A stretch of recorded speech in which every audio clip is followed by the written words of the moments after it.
Richard Reti var einn af sterkustu skákmönnum heims á árunum 1910 til 1920. Hann samdi þessa skemmtilegu skákþraut sem við erum með fyrir framan okkur. Þetta peðsæðantafl þar sem að báðir hafa eitt peð og svartur virðist vera í mjög vænlegri stöðu. Peðan þess að H5 er á leiðinni niður á H1 og hvíti kóngurinn er mjög langt frá því. Auk þess er svarti kóngurinn mjög nálægt hvíta peðinu á C6 og virðist geta stoppað það frekar auðveldlega. En hér sýnir hvítur fram á hæfni kóngsins í endatöflum og byrjar á að leika hérna kóngur G7. Svartur á tvo leiki, hann getur leikið kóngur B6 eða H4. Við skulum byrja á að líta á kóngur B6 sem hótar auðvitað C6 peðinu.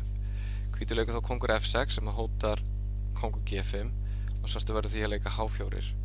En þá kemur kóngur E5 og hvíti kóngurinn er bæði á leiðinni á F4 til þess að stoppa H4 peðið en einnig á D6 til þess að styðja við peðið sitt á C6. Hér getur svartur því bæði tekið á C6 og leikið H3 en ef hann dreipur peðið á C6 kemur kóngur F4 og svo kóngur G3 og hvítur nær jafntefli. Eftir kóngur E5 getur svartur því reynt H3 og þá kemur kóngur D6 og hvítur hefur þá valda peðið sitt og eftir H2 og C7 vekja báðir upp drottningu og jafntefli niðurstaðan.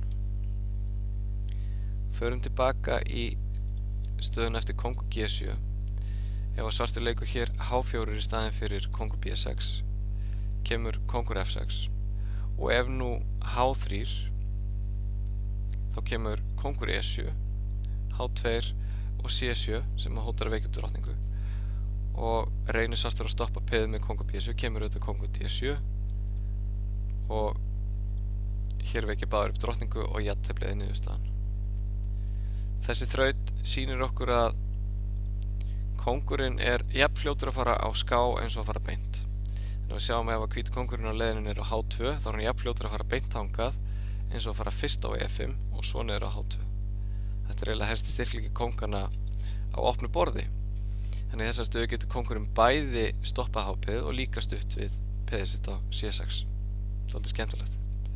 Takk fyrir.